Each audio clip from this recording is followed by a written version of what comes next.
won't none! You don't want none!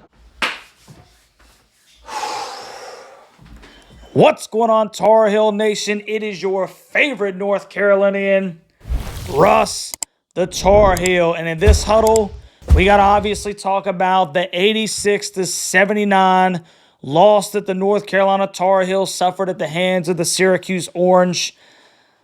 And it was a completely different game than round one in Chapel Hill, man. Carolina won 103-67 about a month ago.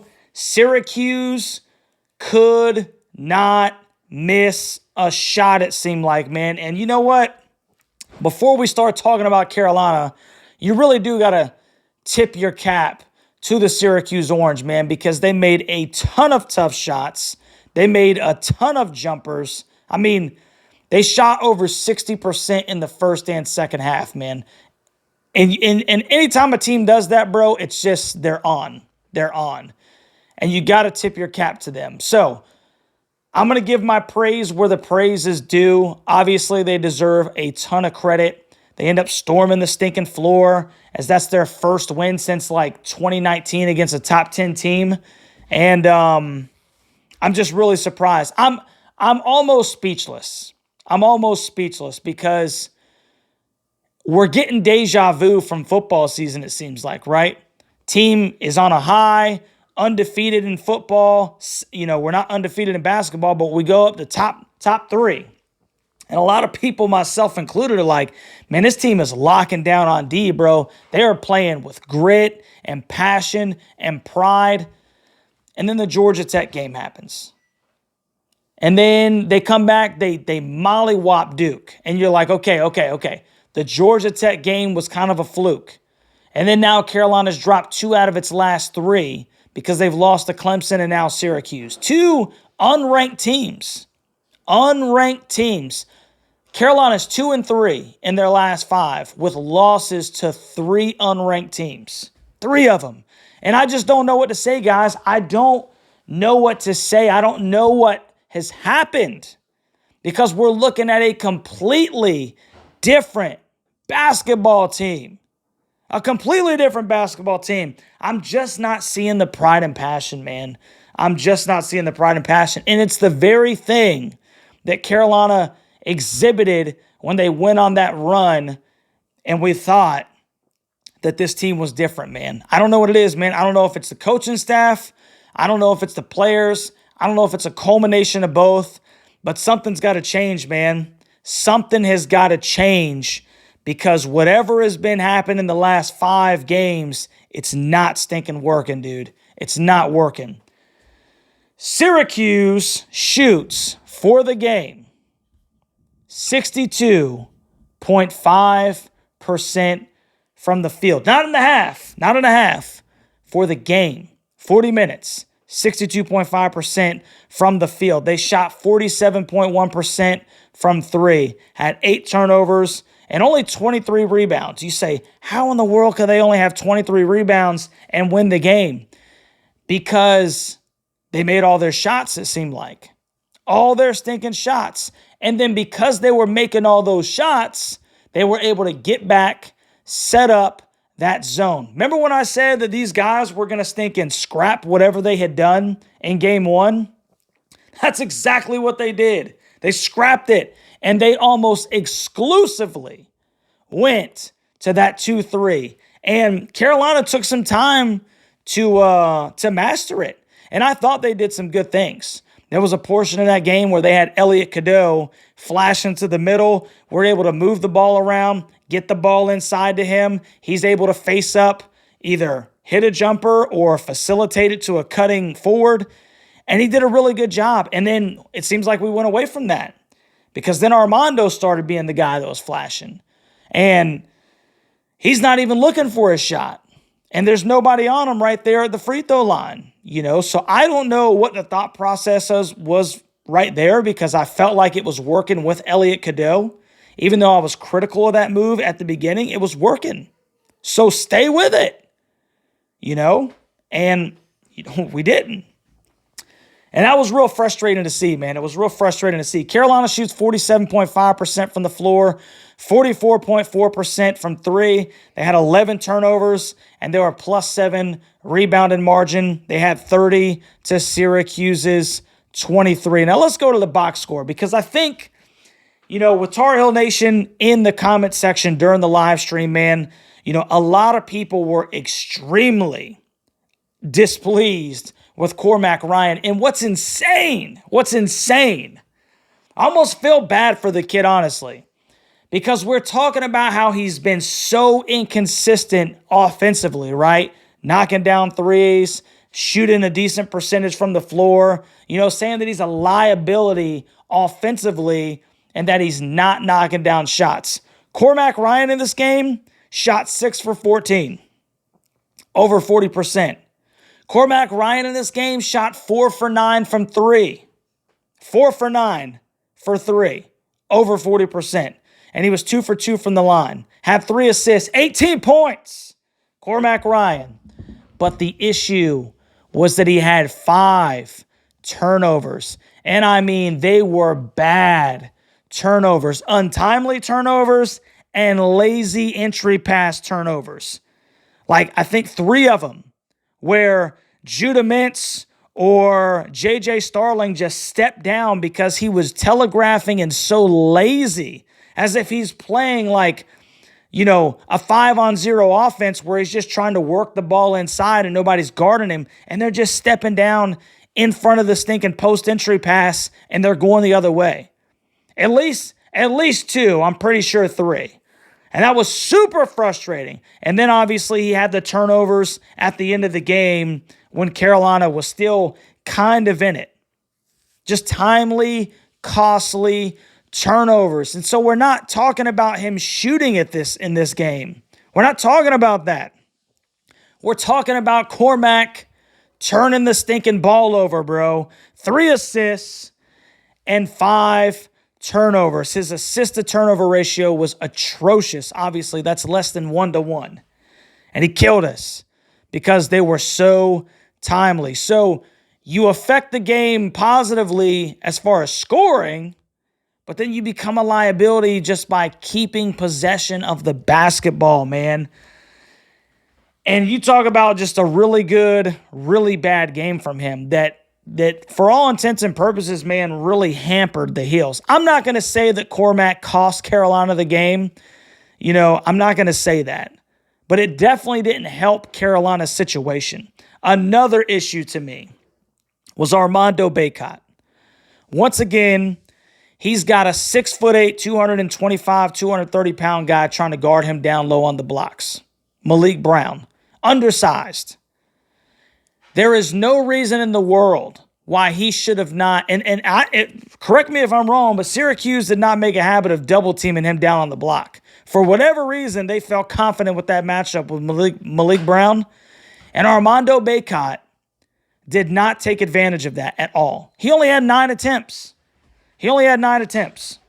And I think that that's extremely unacceptable because this is a game where he should have dominated. He had 14 and 10.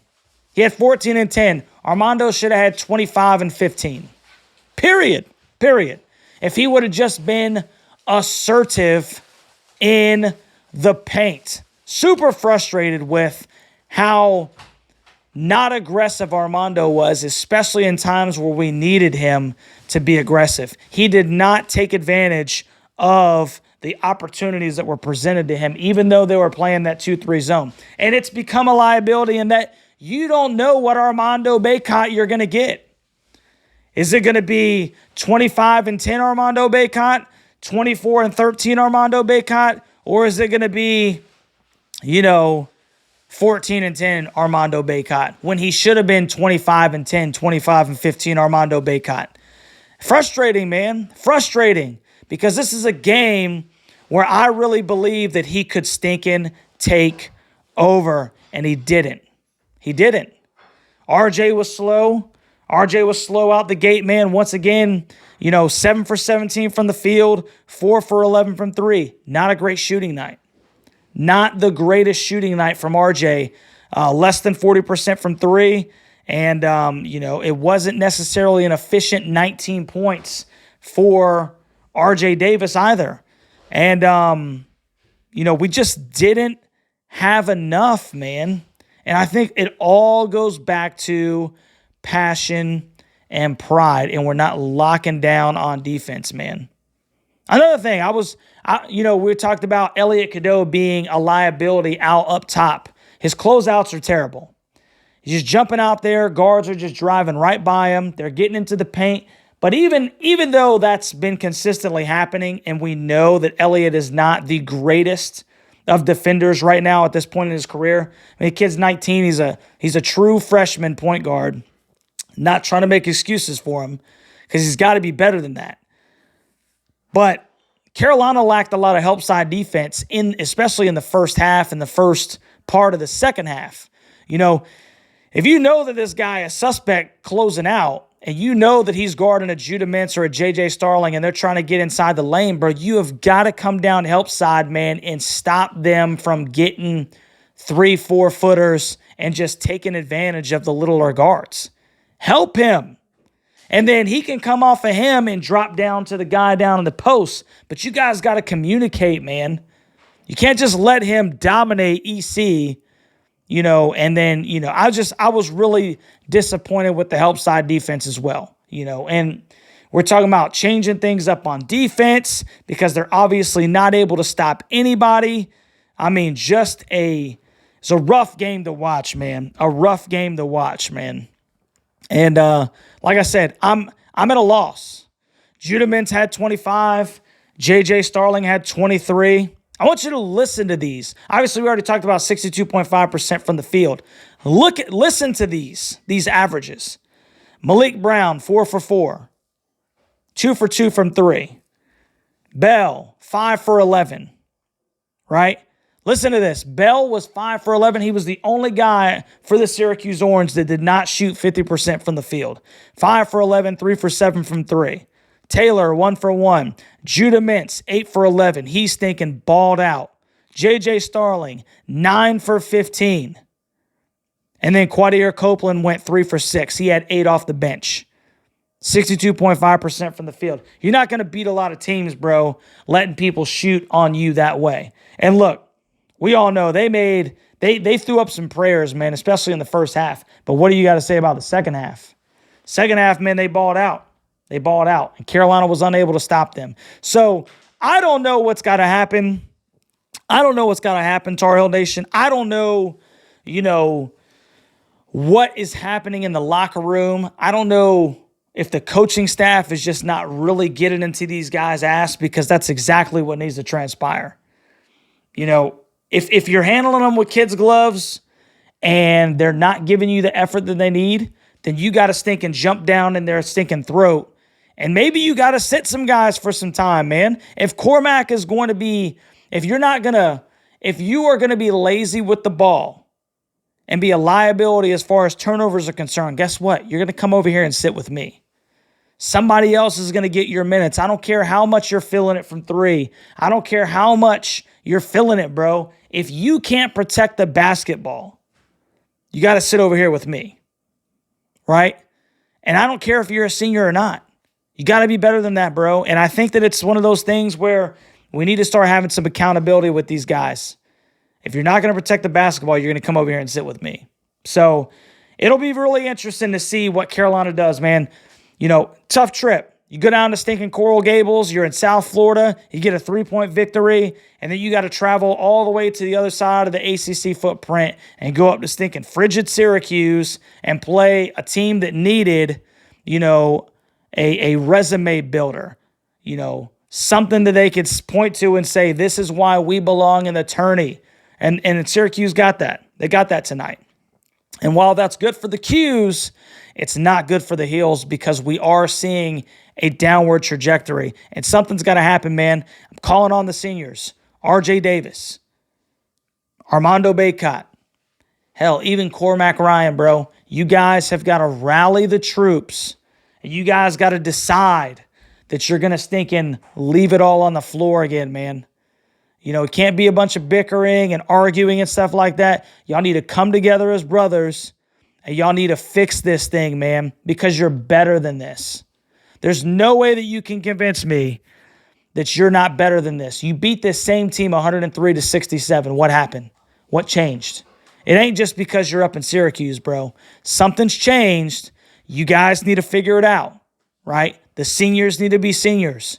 Coach Hubert Davis needs to coach these guys, and they need to fix this thing, man. So we'll see. We will see, bro. Saturday, February 17th, Virginia Tech comes to the Dean Dome.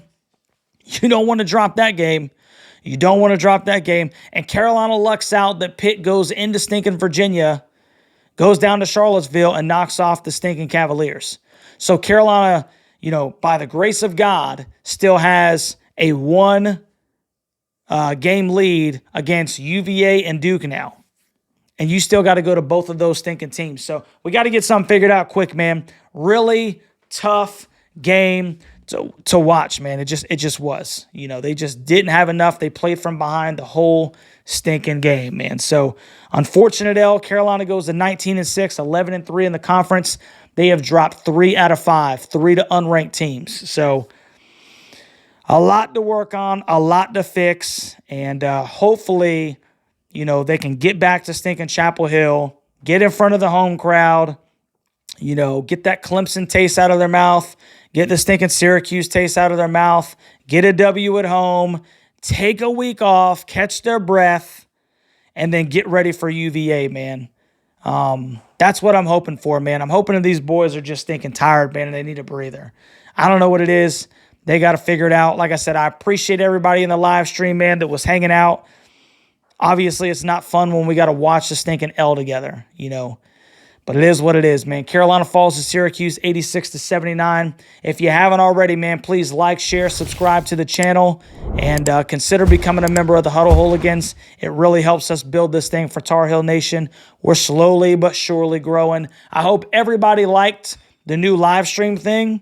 Worked on it for a little bit, man. Hopefully you guys like that. I thought it was really cool. And we're just going to continue to build, man. So we're just getting started. Love you, Tar Heel Nation. I appreciate you guys hanging out. Hopefully the Hills will get it figured out, man. We'll catch you on the next one.